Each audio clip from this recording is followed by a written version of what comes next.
Bonjour, commençons notre initiation au tarot de Marseille et regardons ensemble la première lame qui n'est autre que le battleur. Prenez cette carte et mettez-la face à vous afin de mieux l'observer. Que peut-on en dire? Dans un premier temps, si l'on s'en tient qu'à l'image, nous voyons un jeune homme qui se tient derrière une table ou un étal. Ce personnage semble en action ou en plein travail puisqu'il tient un bâton ou une baguette dans une main et une pièce dans l'autre.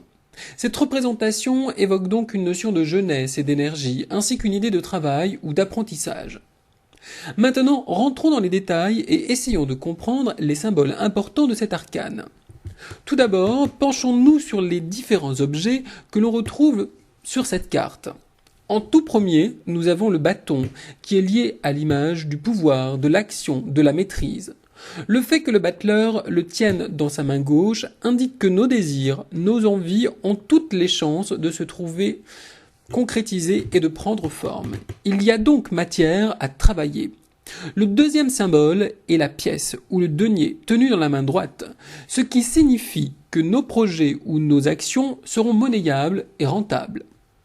Les autres symboles importants que l'on peut voir se trouvent sur la table.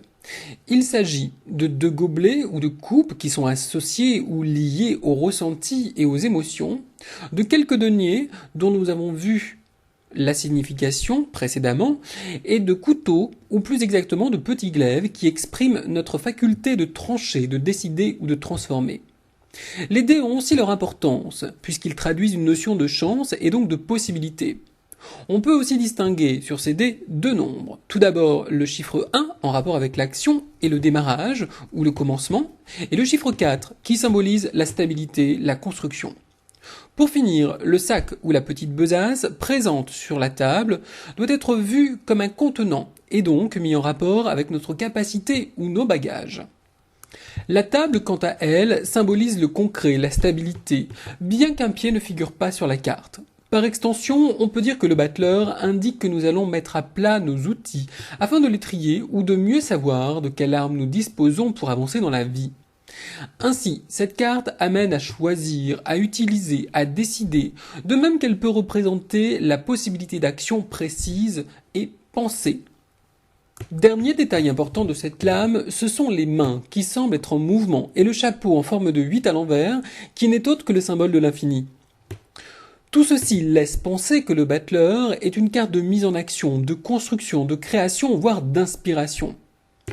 Sur la carte, le regard du battleur semble se porter vers la gauche, et donc dans la réalité vers la droite, le concret. On ne sait pas vraiment si son attention est attirée par quelqu'un ou quelque chose, mais on s'attend à voir arriver quelqu'un ou à voir se passer quelque chose. Ses pieds sont bien ancrés, ce qui indique que son action s'exerce sur le présent, et cela en vue de construire son futur, d'où le regard symbolisant ici la projection dans le temps. Ce qui n'est pas complètement faux puisque le nom de cette carte, le battleur, a pour définition d'être un personnage faisant des tours d'adresse, et on peut l'associer à un jongleur, voire à un amuseur. Personnellement, je préfère voir cette carte comme son image la représente, c'est-à-dire un personnage en action qui propose un service ou qui présente son activité. Ainsi, pour moi, cette lame a une forte consonance professionnelle, voire d'apprentissage. Le chiffre 1, quant à lui, représente le commencement, le démarrage, l'affirmation de soi, l'indépendance, la liberté d'action et de penser, ce qui amène à penser qu'il est en correspondance avec le signe du Bélier et par extension à la planète Mars. De même, les aspects pratiques du battleur peuvent aussi être en analogie à Mercure, qui est en correspondance directe avec l'habileté, l'adaptabilité, l'ingéniosité et la communication.